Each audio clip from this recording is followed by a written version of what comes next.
What is up, everyone? I'm Skratch. Welcome to the channel and welcome to another Raid Shadow Legends video. Hope you guys are having an amazing day. Currently, I am on the test server, guys. In today's video, we're gonna have a look at a few busted relics. Now, a lot of you guys are very curious to see a couple of relics, how good they perform. I am talking about the new relics that were added to the game with the Chaos Awakes event, or will be added to the game. Basically, I want to check this one out first. Grail of Agony. Sounds like such a dumb relic, but I'm curious to see how it works. Whenever enemy steal or decreases the wearer's turn meter, the wearer instead loses 2% max HP for every 1% turn meter that would have been lost or stolen. And it can kill the wearer, guys. Now, if you max this relic, instead of losing 2% HP per 1% turn meter, you're going to lose 0.9 HP per 1% turn meter, which means that you're still going to be left with some HP once all this is done, okay? But it sounds like very crazy. A lot of people are very curious to see if this works on Rotos, so we are going to have a look at that. Then the next one that I do want to try out is the Skull of Treason, guys. This one will boost the HP burn damage placed by the wearer by 10%. Going all the way up to 20, 30, 50%, okay, at maximum level. But only if the enemies have higher max HP, okay? So it might not necessarily be the best on champions like Gizmek, but I see no reason why not, to be honest. So it's all about the HP burn. The main champion for this relic, in my opinion, is Vulcanos, because he just places the HP burn. He's a defense-based champion. You don't have to worry too much about his HP, and he can just instantly melt enemies with HP burn, okay? It's just crazy. Then, another relic that's not part of the event group is basically part of the Faction Wars group, and this is one of the, if not the most powerful relic in the entire game, especially for the Siege mode, okay? So, the wearer has their stats increased by 1% per each ally from the same team, okay? Now, if you max this, it's going to go up to 5% per each ally for all of the stats. Now, you're going to see exactly how this works, why it's so freaking busted. It's crazy, okay? Let me just put it like that. But first things first, let's actually have a look at Rotos, and we're going to see how that interacts with his passive. So this Grail of Agony will drop the HP, which should trigger the passive on Rotos. Hopefully, we're going to find out if that works. Now, there are other champions that could benefit from a similar thing. Champions that can stay alive because of their passive, if this works, of course. Or champions, if that doesn't work with a passive, there are no champions for it, actually, because I can't really think about any champion that will benefit from it that doesn't have a passive to keep them alive in a way or another, right? So it's a strange one. But either way, let's go into Classic Arena. I haven't used Rotos in such a long time. We're going to go versus our mans, guys. We're going to see what he can do. So we're going to change this team around. Instead, I'm going to go in and basically do this, and do that. Why not? So I'm gonna let him take a turn. I'm not going to do anything crazy. Okay, so I'm gonna sleep that Kymar.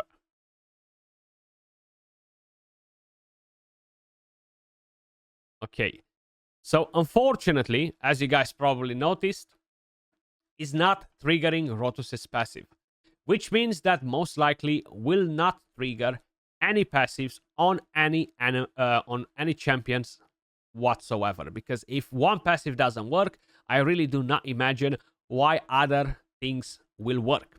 Now, I am not sure if this is a bug or this is just the way it's intended to work, but either way, we are going to basically I'm gonna ask Plarium, and I'll keep you guys informed in my Discord or something like that. I'm not 100% sure if it's intended to work like this or is not, but it's just not triggering his passive. I'm trying to see if I have another champion that could potentially trigger the passive. I could use a Freya, but that's basically not going to be the wearer. So her passive should keep Rotos alive and give him an instant turn. But it's pretty pointless, to be honest. I would not recommend anyone to combo it in that way. Other champions, I do not have available the Dwarf. I'm very curious to see if it would work on Arnon with his passive, right? He puts the stone skin. So that should keep him alive, right? He will instantly activate the skill too. The thing is, I'm not sure if it will proc or not. Most likely it won't, because if it doesn't proc on Rotos, I can't really imagine why it would proc on others, right? Then, let's quickly check out the one that is from Faction Wars. Then we're going to move on to the one with HP burn. So, I actually asked Coldbrew to tell me the exact speed that he has on his Arbiter. Her being the fastest in the team, she is at 383 speed. Of course, that is without the aura. She does have a 3-star intimidating presence, which will boost a little bit her aura and will decrease mine a little bit. Now, what I'm going to do, I'm going to basically show you this first. So I'm going to go in with Lazarius, and I'm going to go in with another champion that's not from his faction, that is pretty damn slow. And that would be probably this guy, because I have no gear on him, okay? So if you are looking at Lazarius Termiter, okay, you see he's almost close to full, but is not. I'm going to show you what speed I have on my Lazarius in a second. As I've mentioned, that Arbiter is 383 speed, and she has a better aura.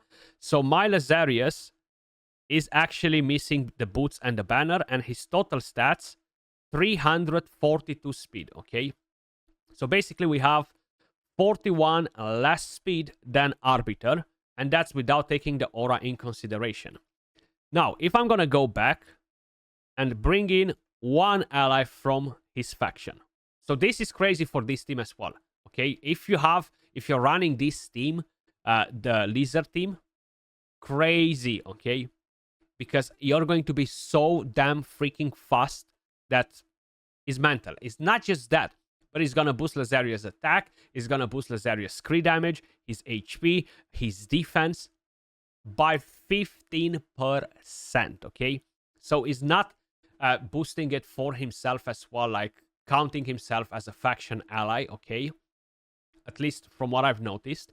But for every ally you add to the team, it will give 5% of his entire stats, not just base stats, okay? So as I had 340 speed, I just added 5% to that. So basically 340, 34, 17 speed on top of what I had. Now I'm going to bring in another one. So now I'm going to have 10%, which means that on top of my 341 or whatever I had, I'm adding another 34 speed. Okay, so I'm still slower. Now, if I'm basically adding another one, which will give me 15%, so that's going to be like what? 47, 48, 49 speed, plus everything else that I have on. So, let me see, who am I missing from here? Ramantu. So right now I'm getting 15% stats on Lazarius from his entire base stats. Okay, so I had a speed difference with Arbiter of 41 or 42. Then, of course, she has a bigger aura, so that increases it a bit more. So right now, I'm going in with a full team. And look at that, baby. I'm actually faster, okay? This relic is just so freaking busted. You guys have absolutely no freaking idea how crazy it is and how much I'm hoping and praying to the RNG Jesus that I'm going to get it from my mythical materials from Faction Wars, okay? It's just extremely, extremely powerful. Crazy powerful, actually. It's insane to have this freaking relic on your team, especially for siege mode, especially for arena. As if you are running a team like this or a team from the same faction, you're not just boosting your speed, but if you are boosting your speed. So let me just show you something that I never really wanted to show you before. I mean, I did not want to make it very obvious because it affects basically how my stuff goes in live arena with my champions. But if I'm going to show you my Lazarius build with this relic on, with full team, okay, and do a bit of math on it as well. Okay, so I'm gonna change back his blessing because we had intimidating presence. So that's going to boost our aura as well, weaken the enemy's aura. So that's my Lazarius, okay? 465 speed, full crit rate, 215 crit damage, 5.7k attack on this form. If I metamorph, 6.7k attack, 228 crit damage.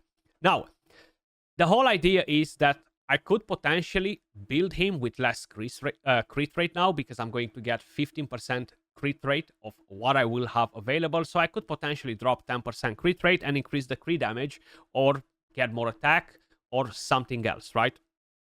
Then I'm going to get 15% of this speed, guys, okay? So 15%. Now, one thing that I am not 100% sure is if I have the blessing that I have on intimidating presence, will the relic take that into consideration as well? Because it's basically boosting my aura, or is not, okay? That's something that is going to be very hard for me to confirm, almost impossible. But this relic will give my Lazarius right now, okay, 15%. So what's 10% is 46, 23, 69 speed on top of what I already have, guys. So that is what? 530 speed or some crazy things like that. 530 speed. 530 speed. And not to mention, my Lazarius is not empowered, okay? So that is just crazy. Not only that, 15% more attack, 15% more crit damage of the 215% that I have on, 15% more defense, 15% more accuracy, 15% of everything, okay?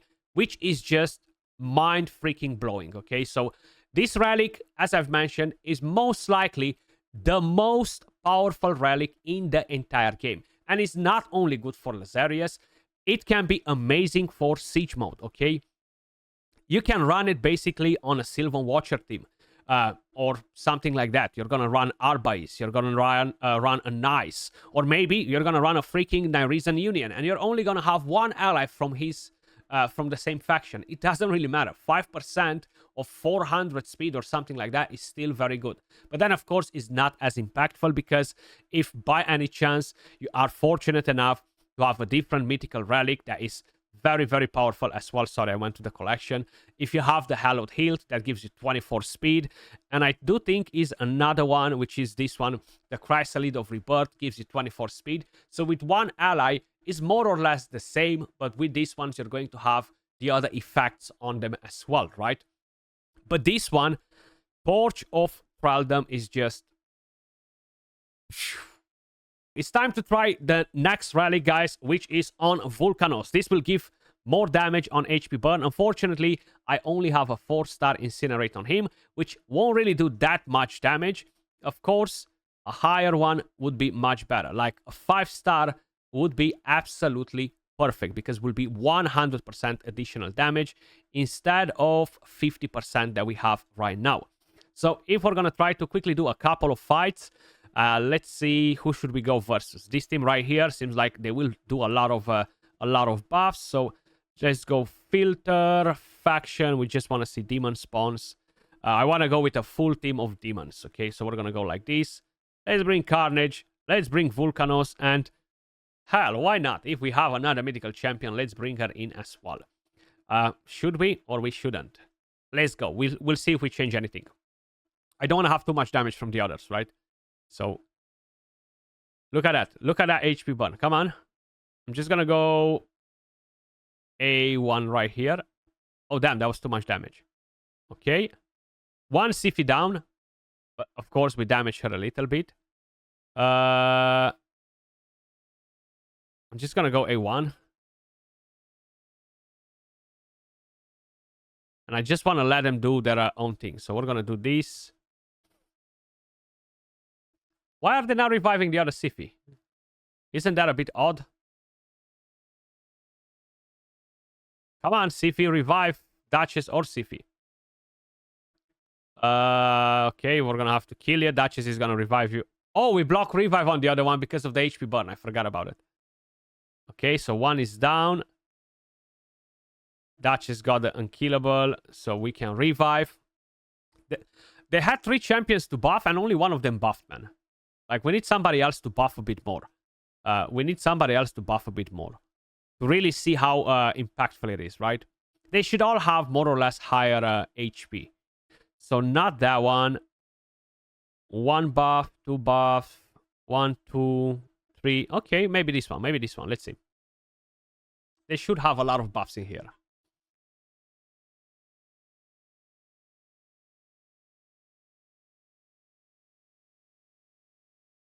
Block revive. Oh, he's dead. We need to revive. We need to revive before they buff again. No. Let's go on Taras because we're not going to do so much damage. Okay. Come on, Volcanos. Come back, baby. Okay, you put the revive on that. I'm actually going to do that. Look at him. Oh. Why did she came back? She had HP burn. And she revived. Shouldn't we have the block revive on her? Or do we have a cooldown on that passive? Okay, Taras again. Well, yeah, this should not have any cooldown. So very strange that that one did not die. But either way, it is doing a lot of damage, to be honest with you guys. I do not have the 6-star Incinerate to really show you how quick it can actually melt this. Oh, this one right here. Why haven't I thought about this one? We are weak versus the Harima, but it doesn't matter. Okay, so let's see. Increase the cooldowns of skills. It's fine. Look at that HP dropping, man. Look at Sina's HP. Now, of course, they have tons of continuous heals, which will be really helpful for them to kind of like recover the HP. But look how much HP they drop just from those buffs. Crazy. Okay. That Duchess is gonna die probably. Yeah, good luck locking my Duchess. Nuts, huh? It's crazy powerful. Crazy powerful. So yeah, this... I hope they're gonna do a guaranteed for this one. I do not dislike necessarily the other relics, but I don't find them as important or impactful as the Cat's Gaze was on the previous event, right? I think they are some pretty interesting ones, but I'm not seeing them like, oh, we gotta have them, right? Like, this one seems pretty interesting with the Shatter, actually. Crown of Corruption, very interesting as well, but they're mythical. Gilded Pinion, whether receives 1% less damage for each turn of cooldown on all of their skills. I'm not feeling this, you know, like, what? I have 6 turn cooldown and I'm gonna get what? 2% or 2.5% less damage. Multiply with 6. Like, it's not that much, you know, like, if a nuker is well built, he's gonna dump on you anyway. So I don't think it's that great, this one. This is good for Fear Champions. Decent for a rare one, and once again, decent for a rare one. But it's nothing compared to this one, right? I don't think this one, this, or the other 5 are as important. The Skull of Treason is good, though. Either way, the most busted, the most powerful relic in the game is the one from Faction Wars, guys. Let me know your thoughts in the comments down below. As usual, appreciate all of you guys watching, and I will catch you all in the next one. Peace.